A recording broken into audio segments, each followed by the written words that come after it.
ద్వితీయోపదేశకాండము 22వ అధ్యాయము. నీ సహోదరుని ఎద్దుగాని గొర్రెగాని త్రోవ తప్పిపోవుట చూచిన ఎడల నీవు వాటిని చూడనట్లు కన్నులు మూసికొనక అగత్యముగా వాటిని నీ సహోదరుని యొద్దకు మళ్లింపవలెను.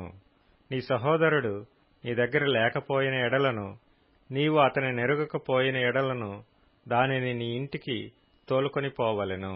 నీ సహోదరుడు దాని వెదకుచూ వచ్చు వరకు అది నీ యొద్ద నుండవలెను. అప్పుడు అతనికి దాని మరలా అప్పగింపవలెను. అతని గాడిదను గూర్చియు వస్త్రమును గూర్చియు నీవు అలాగుననే చేయవలెను. నీ సహోదరుడు పోగొట్టుకొనినది ఏదైనను నీకు దొరకని ఎడల అతడు పోగొట్టుకొనిన దానిని గూర్చి అలాగుననే చేయవలెను. నీవు దానిని చూచి చూడనట్టుగా ఉండకూడదు. నీ సహోదరుని గాడిదగాని ఎద్దుగాని త్రోవలో పడియుండుట నీవు చూచిన ఎడల వాటిని చూడనట్లు కన్నులు మూసికొనక వాటిని లేవనెత్తుటకు అగత్యముగా సహాయం చేయవలెను. స్త్రీ పురుష వేషము వేసుకొనకూడదు. పురుషుడు స్త్రీ వేషమును ధరింపకూడదు. అలాగు చేయి వారందరూ నీ దేవుడైన యెహోవాకు హేయులు. గుడ్లైనను పిల్లలైనను గల పక్షిగూడు చెట్టు మీదనే గాని నేలమీదనే గాని త్రోవలోనే గాని నీకు కనబడిన ఎడల తల్లి ఆ పిల్లలనైనను ఆ గుడ్లనైనను పొదిగియున్న ఎడల పిల్లలతో కూడా తల్లిని తీసుకొనక నీకు మేలు కలుగునట్లును నీవు దీర్ఘాయుష్మంతుడవగునట్లును అగత్యముగా తల్లిని విడచి పిల్లలనే తీసుకొనవచ్చును. క్రొత్త ఇల్లు కట్టించినప్పుడు దాని మీద నుండి ఎవడైనను పడుట వలన నీ ఇంటి మీదకి హత్యదోషము రాకుండుటకై నీ ఇంటి పైకప్పునకు చుట్టూ పెట్టగోడ కట్టింపవలెను. నీవు విత్తనముల పైరును నీ ద్రాక్షతోట వచ్చుబడియు ప్రతిష్ఠితములు కాకుండునట్లు నీ ద్రాక్షతోటలో వివిధమైన వాటిని విత్తకూడదు. ఎద్దును గాడిదను జతచేసి భూమిని దున్నకూడదు. ఉన్నియు జనపనారయు కలిపి నేసిన బట్టను వేసుకొనకూడదు. నీవు కప్పుకొని నీ బట్ట 4 చెంగులకు అల్లికలను చేసుకొనవలెను. ఒకడు స్త్రీని పెండ్లి చేసుకొని ఆమెను కూడిన తరువాత ఆమెను వల్లక ఆమె మీద అవమాన క్రియలు మోపి ఆమె చెడ్డదని ప్రచురపరచి ఈ స్త్రీని నేను పరిగ్రహించి ఈమె దగ్గరకు వచ్చినప్పుడు ఈమె యందు కన్యాత్వము నాకు కనబడలేదని చెప్పిన ఎడల ఆ చిన్నదాని తల్లిదండ్రులు ద్వారమందున్న ఆ ఊరి పెద్దల యొద్దకు ఆ చిన్నదాని కన్యాత్వ లక్షణములను తీసుకొని రావలెను. అప్పుడు ఆ చిన్నదాని తండ్రి నా కుమార్తెను ఈ మనుషునికి పెండ్లి చేయగా ఇదిగో ఇతడీమె నొల్లక నీ కుమార్తె యందు కన్యాత్వము నాకు కనబడలేదనియు అవమాన క్రియలు చేసినదనియు ఆమె మీద నింద మోపెను. అయితే నా కుమార్తె కన్యాత్వమునకు గురుతులివే అని పెద్దలతో చెప్పి పట్టణపు పెద్దల ఎదుట ఆ బట్టను పరచవలెను. అప్పుడు ఆ ఊరి పెద్దలు ఆ మనుషుని పట్టుకొని శిక్షించి 100 వెండి రోకలు అపరాధముగా వాని యొద్ద తీసుకొని ఆ చిన్నదాని తండ్రికి ఇయ్యవలెను. ఏలయనగా అతడు ఇశ్రాయేలీయురాలైన కన్యకను అవమానపరచియున్నాడు. అప్పుడామె అతనికి భార్యయుండును. అతడు తాను బ్రతుకు దినములన్నిటిను ఆమెను విడవకూడదు. అయితే ఆ మాట నిజమైన ఎడల అనగా ఆ చిన్నదాని యందు కన్యకా లక్షణములు కనబడిన ఎడల వారు ఆమె తండ్రి ఇంటి యొద్దకు ఆ చిన్నదానిని తీసుకొని రావలెను. అప్పుడు ఆమె ఊరివారు ఆమెను రాళ్లతో చావగొట్టవలెను. ఏలయనగా ఆమె తన తండ్రి ఇంట వ్యభిచరించి ఇశ్రాయేలీలలో దుష్కార్యము చేసెను. అట్లు ఆ చెడుతనము మీ మధ్య నుండి మీరు పరిహరించుదురు. ఒకడు మగనాలితో శయనించుచుండగా కనబడిన ఎడల వారిద్దరూ అనగా ఆ స్త్రీతో శయనించిన పురుషుడును ఆ స్త్రీయును చంపబడవలెను. అట్లు ఆ చెడుతనమును ఇశ్రాయేలులో నుండి పరిహరించుదురు. కన్యకయైన చిన్నది ప్రదానము చేయబడిన తరువాత ఒకడు ఊరిలో ఆమెను కలుసుకొని ఆమెతో శయనించిన ఎడల ఆ ఊరి గవిని యొద్దకు వారిద్దరినీ తీసుకొని వచ్చి ఆ చిన్నది ఊరిలో కేకలు వేయకయున్నందున ఆమెను తన పొరుగువాని భార్యను అవమానపరిచినందున ఆ మనుష్యుని రాళ్లతో చావగొట్టవలెను. అట్లు ఆ చెడుతనమును మీలో నుండి పరిహరించుదురు. ఒకడు ప్రదానము చేయబడిన చిన్నదానిని పొలములో కలుసుకొనినప్పుడు ఆ మనుష్యుడు ఆమెను బలిమిని పట్టి ఆమెతో శయనించిన ఎడల ఆమెతో శయనించిన మనుష్యుడు మాత్రమే చావవలెను. ఆ చిన్నదానినేమియూ చేయకూడదు. ఆ చిన్నదానియందు మరణపాత్రమైన పాపము లేదు. ఒకడు తన పొరుగువాని మీదికి లేచి ప్రాణహాని చేసినట్టే ఇది జరిగినది. అతడు ఆమెను పొలములో కలిసికొనగా ప్రదానము చేయబడిన ఆ చిన్నది కేకలు వేసినను ఆమెకు రక్షకుడు లేకపోయెను. ఒకడు ప్రదానము చేయబడని కన్యకయైన చిన్నదానిని కలిసికొని ఆమెను పట్టుకొని ఆమెతో శయనింపగా వారు కనబడిన ఎడల ఆమెతో శయనించినవాడు ఆ చిన్నదాని తండ్రికి 50 వెండి రూకలిచ్చి ఆమెను పెండ్లి చేసుకొనవలెను. అతడు ఆమెను అవమానపరచిన గనుక అతడు తాను బ్రతుకు దినములన్నిటిను ఆమెను విడిచిపెట్టకూడదు. ఎవడనూ తన తండ్రి భార్యను పరిగ్రహింపకూడదు. తన తండ్రి విప్పతగిన కోకను విప్పకూడదు. ద్వితీయోపదేశ కాండము 23వ అధ్యాయము. గాయము నొందిన వృషణములు గలవాడే గాని మర్మాంగము కోయబడినవాడే గాని యెహోవా సమాజములో చేరకూడదు. కుండుడు యెహోవా సమాజంలో చేరకూడదు. వానికి 10వ తరము వాడైనను యెహోవా సమాజంలో చేరకూడదు. అమ్మోనీయుడే గాని మోయాబీయుడే గాని యెహోవా సమాజంలో చేరకూడదు. వారిలో 10వ తరము వారైనను ఎన్నడనూ యెహోవా సమాజములో చేరకూడదు. ఏలయనగా మీరు ఐగుప్తులో నుండి వచ్చుచుండగా వారు అన్నపానములు తీసుకొని మిమ్మును ఎదుర్కొన రాక నిన్ను శపించుటకు బహుమానమునిచ్చి నదుల ఎరాములోని పెతోరులో నుండి నీకు విరోధముగా బెయేరు కుమారుడైన బిలామును పిలిపించిరి. అయితే నీ దేవుడైన యెహోవా బిలాము మాట వినకుండెను. నీ దేవుడైన యెహోవా నిన్ను ప్రేమించెను గనుక నీ దేవుడైన యెహోవా నీ నిమిత్తము ఆ శాపమును ఆశీర్వాదముగా చేసెను. నీ దినములన్నిట ఎన్నడూనూ వారి క్షేమమునైనను మేలునైనను విచారింపకూడదు. ఎదోమీయులు నీ సహోదరులు గనుక వారిని ద్వేషింపకూడదు.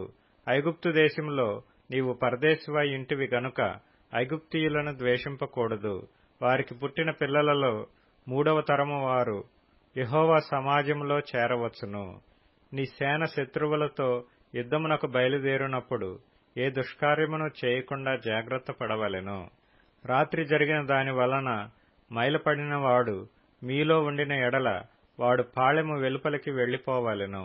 అతడు పాళెములో చేరకూడదు. సాయంకాలమున అతడు నీళ్లతో స్నానము చేసి సూర్యుడు అస్తమించిన తరువాత పాళెములో చేరవచ్చును. పాళెము వెలుపల నీకు ఒక చోటు ఉండవలెను. ఆ బహిర్భూమికి నీవు వెళ్లవలెను. మరియు నీ ఆయుధములు కాక గసిక ఒకటి నీ యొద్ద ఉండవలెను. నీవు బహిర్భూమికి వెళ్ళినప్పుడు దానితో త్రవ్వి వెనుకకు తిరిగి నీ మలమును కప్పివేయవలెను. నీ దేవుడైన యెహోవా నిన్ను విడిపించుటకును నీ శత్రువులను నీకు అప్పగించుటకును నీ పాళెములో సంచరించుచుండును.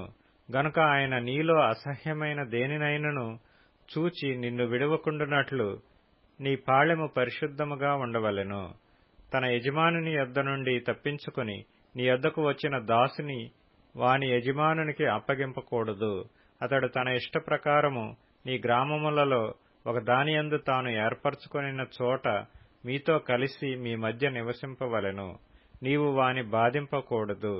ఇశ్రాయేలు కుమార్తెలలో ఎవతయు వేశ్యగా ఉండకూడదు. ఇశ్రాయేలు కుమారులలో ఎవడనూ పురుషగామిగా ఉండకూడదు. పడుపు సొమ్మునే గాని కుక్క విలువనే గాని మ్రొక్కుబడిగా నీ దేవుడైన యెహోవా ఇంటికి తేకూడదు. ఏలైనగా ఆ రెండును నీ దేవుడైన యెహోవాకు హేయములు. నీవు వెండినే గాని ఆహార ద్రవ్యమునే గాని వడ్డీకి వేయబడు దేనిని నీ సహోదరులకు వడ్డీకి ఇయ్యకూడదు. అన్యునికి వడ్డీకి బదులు ఇయ్యవచ్చును గాని నీవు స్వాధీనపరచుకొనున్నట్లు చేరబోవుచున్న దేశములో నీ దేవుడైన యెహోవా నీవు చేయు ప్రయత్నములన్నిటి విషయంలోనూ నిన్ను ఆశీర్వదించినట్లు నీ సహోదరులకు వడ్డీకి బదులు ఇయ్యకూడదు.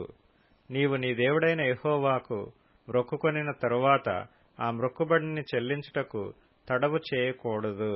నీ దేవుడైన యెహోవా తప్పక నీ వలన దాని రాబట్టుకొనును. అది నీకు పాపమగును.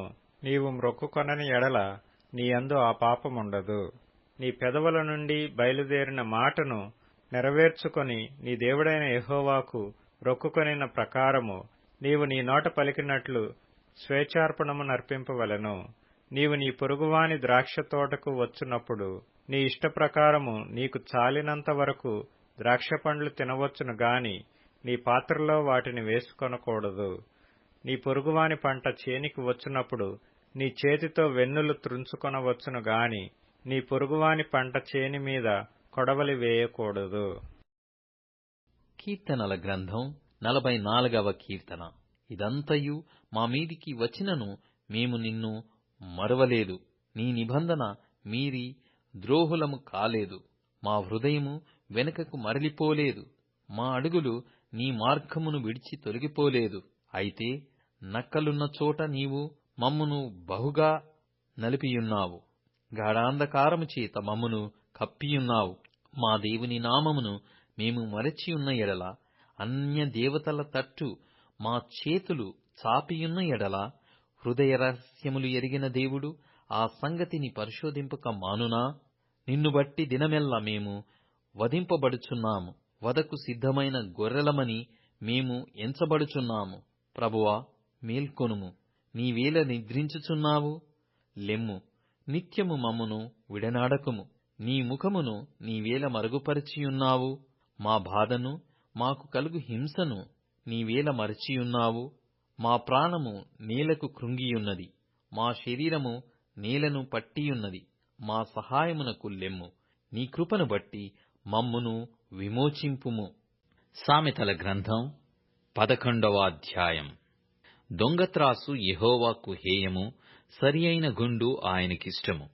అహంకారము వెంబడి అవమానము వచ్చును. వినయము గల వారి యొద్ద జ్ఞానమున్నది. యథార్థవంతుల యథార్థత వారికి త్రోవ చూపించును. ద్రోహుల మూర్ఖ స్వభావము వారిని పాడుచేయును. ఉగ్రత దినమందు ఆస్తి అక్కరకు రాదు. నీతి మరణము నుండి రక్షించును. లూకా సువార్త 9వ అధ్యాయం. తమలో ఎవడు గొప్పవాడో అని వారిలో తర్కము పుట్టగా, యేసు వారి హృదయ ఆలోచన ఎరిగి ఒక చిన్న బిడ్డను తీసుకుని తన యొద్ద నిలవబెట్టి, ఈ చిన్న బిడ్డను నా పేరట చేర్చుకొనువాడు నన్ను చేర్చుకొనును, నన్ను చేర్చుకొనువాడు నన్ను పంపిన వానిని చేర్చుకొనును. మీ అందరిలో ఎవడు అత్యల్పుడయ్యుండునో వాడే గొప్పవాడని వారితో చెప్పాను. యోహాను, ఏలినవాడా, ఎవడో ఒకడు నీ పేరట దయ్యములను వెళ్ళగొట్టగా మేము చూచితిమి. వాడు మనలను వెంబడించువాడు కాడు గనుక వానిని ఆటంకపరచితిమని చెప్పెను. అందుకు యేసు, మీరు వానిని ఆటంకపరచకుడి. మీకు విరోధి కానివాడు మీ పక్షమున నున్నవాడే అని అతనితో చెప్పాను.